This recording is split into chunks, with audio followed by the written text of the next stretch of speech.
The nation's best-loved chefs are hitting the road This is ridiculous! to compete in some traditional country shows. And I'm hoping to win one of those rosettes. On the way, they'll meet some of Britain's best local food producers. Why would you ever eat a cupcake when you have parking? Before competing head-to-head with each other. And the great British public. I thought the competition was big enough. Our chefs are at the mercy of the harshest food critics in the land, the beady-eyed country show judges. We don't like odd ones. It's a competition and I'm taking it very seriously. Hold on to your aprons, it's Country Show Cook-Off. This week, top chefs Aldo, e17 and Silvena are back in their trusty van on their country show road trip from Pembrokeshire to the Yorkshire Dales. There's a lot of smell of cows here, isn't there? Nice. Fill your lungs with it. So far, beating some of the best amateur cooks in Nevern, Aldo was thrilled to catch a first for his mackerel dish. I'm just one. And as we give points for every success, he's leading with 3. Silvena also scored. Her lovely lamb came second, nabbing her 2 points, but she isn't quite as delighted. So the gloves are off, and today the pair are waving goodbye to the country show in Wales and heading 200 miles to another tough cook-off northeast of Burnley in the Lancashire village of Trawden. Oh my god, look at this beautiful river here. It's so romantic here. Can't believe I'm here with you. Once a mere hamlet in the middle of the ancient Trawden forest, it was one of the earliest places to produce coal. But today is a village surrounded by luxurious countryside and farmland, and our foodie foes will be visiting the Trawden Show, first set up in 1925 to promote and reflect typical Lancashire village life. The show may now have a modern twist, but many of the locals have been coming here to compete for generations. My mum and my grandma are always into it. I'm just the same as them. I've grown up in Trawden, so I've come along here. Our professional chefs are entering Class 21, the cheesecake category, competing against some of the best bakers around. These women and men mean business. It's really competitive when you actually start baking. It's quite stressful, just like what else you want to do well, you know. Yes, I got up this morning at 8 o'clock and went to bed about 3 o'clock this morning. Unlike some categories here, there may not be a specific recipe to follow, but as competition is so stiff, judges Sue Pollitt and Judy Morgan-Jones are pretty scrupulous, and cheesecake winners must excel in a number of areas. First of all, you look at the appearance, then you cook them and you look at the texture and obviously taste. You know, it all comes into it. Our culinary duos certainly have their work cut out for them here. Bulgarian-born chef Silvena has lived in the UK for over 20 years. This feisty foodie has a top Mayfair restaurant and has fed royalty and rock stars. If she can't beat the local amateur cooks and Aldo, there may be fireworks. What are you doing? Italian extrovert Aldo's been in Blighty for decades and has owned a sizzling 7 London eateries. His passion is vegetarian cooking, as well as bringing a continental flair to his recipes. Blitz, blitz, blitz. Off. These two cooking colossi each need to rustle up their prize-winning cheesecakes al fresco. Here we go. And as always, they're here with their trusty vintage van, avec bijou kitchen. We've arrived. And they couldn't have a more inspirational spot to cook in. The ruins of Wycoller Hall are reputed to be the setting of Ferndean Manor in Charlotte Bronte's Jane Eyre. But how are our hero and heroine feeling about the chapter ahead? Cheesecake, you can do whatever you want to do. There are going to be lots and lots of entries. So what are you doing? Come on then, reveal. Like last time, I'm You're going to so tell you at the secretive. last minute. At a sneak preview of your recipe, you are busy, man. Yeah, You busy, are but it's one of the best in the world. You won't win, of course, because that'll be me. Oh my God, very funny, very funny. Wow, you two, that's fighting talk. But before the cook-off can commence, the pair couldn't miss the opportunity to head to one of the oldest local foodie hotspots, a Lancashire butcher that's been alive and kicking for 104 years. Old smoke. Smell this. Once owned by the Wigglesworths, farmer Joseph Mellin and his butcher son Jeff took the shop over in 1979. Yeah, I've been here 35 years. You've been in 35 No, years. look it. No, you don't look it. No, not at all. And butchery's obviously in the blood. Jeff's son Nick, who's been wielding a knife since the tender age of 6, also works there. But it's head of the family, Jeff, who's going to teach our chefs how to make a truly traditional delicacy.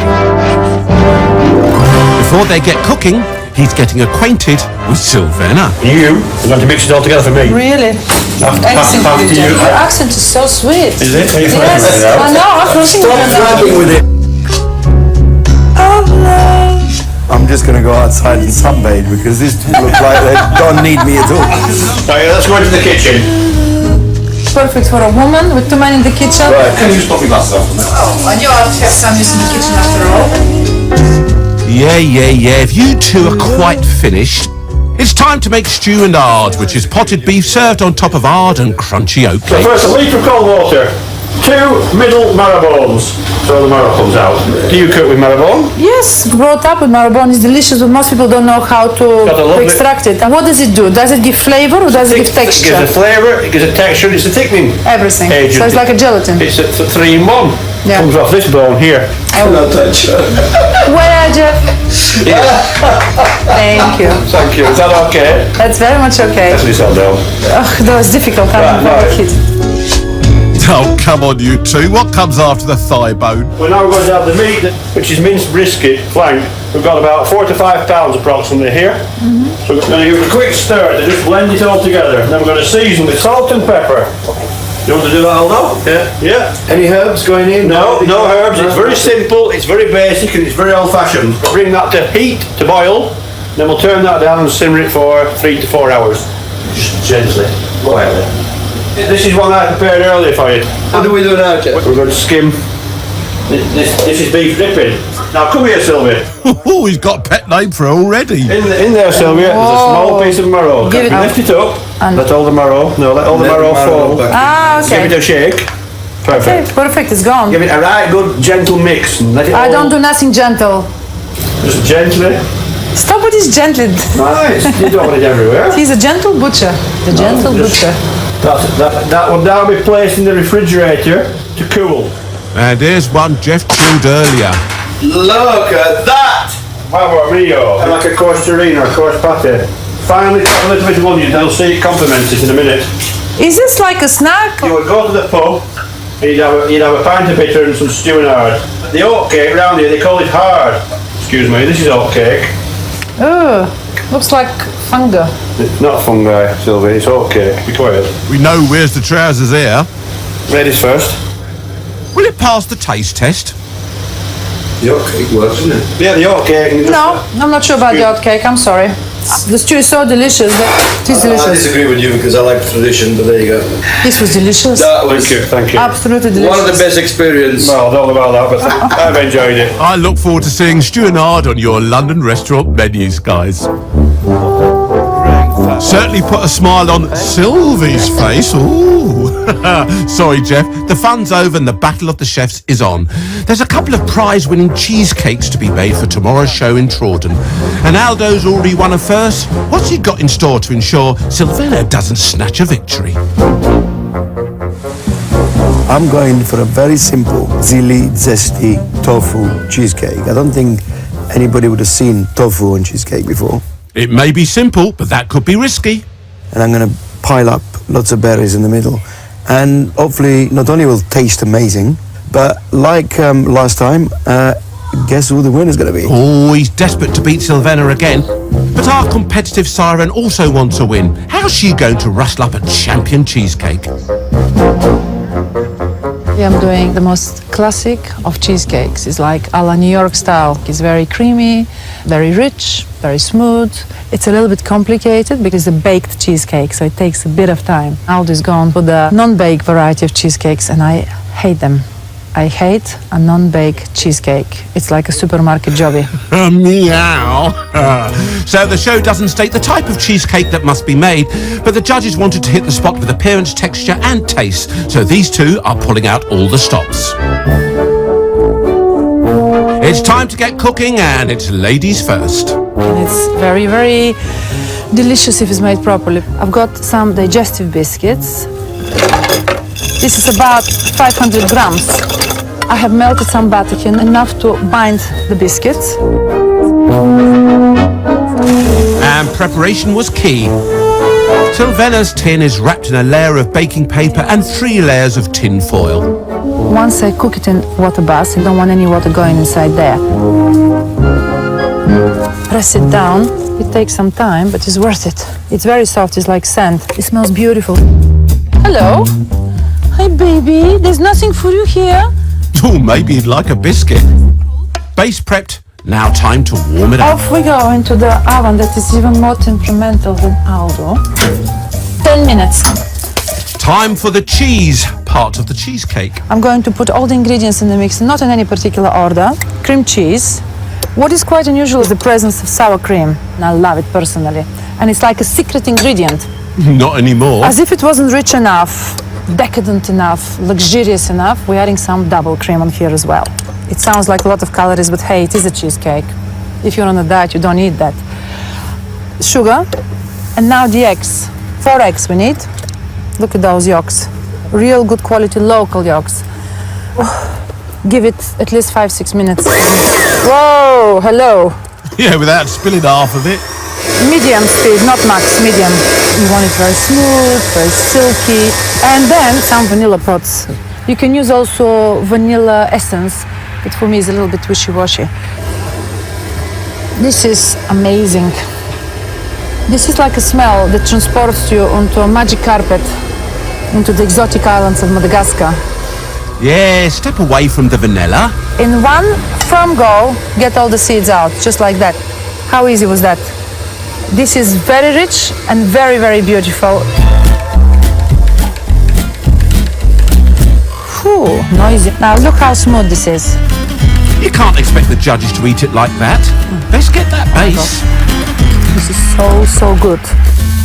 Oh, the smell, fabulous. I'm going to cool it for about 10 minutes. Oh God, these insects, really. Make sure that I don't have any protein in my cheesecake. Now for the glaze to put on top of the finished cake tomorrow. I'm using a really good quality raspberry jam, probably half a jar, a little bit of water, just to loosen it up. And I'm not afraid of anybody suggesting that this is too restauranty. I want it to look really, really You look amazing. like a proper mama there. Look at you. Come to mama. Mama. You Come look like to a proper mama, my housewife. baby. Straining your berries. Yeah, I'm nearly finished, darling. Are you? Do you want to have a little lick of my bowl? Lick of my bowl. It's taking you ages to do this cake. It's because I'm doing a proper cake, darling. I'm not cheating. Wow. Now I'm worried. Bravo. Can I go into the washing up for you? Yes, please, darling, because he knows, a man who knows his job in the kitchen. Raspberry glaze made, creamy mixture cooled and base cooked. She's ready to rustle up a cheesecake extravaganza. This is so delicious. Perfect consistency and perfect color. I like my cheesecake quite thick. I really hate cheesecakes with no height. They're very, very supermarket. And the secret to a great baked cheesecake is to surround it with hot water to create a bain-marie. Pop it inside. And cook at 160 degrees Celsius for an hour and a half. I can just go and chill now. Speaking of chilled, Aldo's up next with his lighter, non-baked recipe with a vegetarian and citrus twist. Silvena's cake is pretty tasty. So I've got to do something similar, but always, of course, tastier. I've got a few little ingredients up my sleeves that are a bit more strong in flavor. So I'm not using the usual digestive biscuits. I'm using Obnobs. I just prefer them. Very quickly. Blitz, blitz, blitz. Off. Andiamo. Butter. Some special ingredients. Limoncello. It's a lemon liqueur. Ah, I love this stuff. And it's going to have quite a bit of it. 200 milliliters of this. Oh, I hope the judges aren't teetotal. And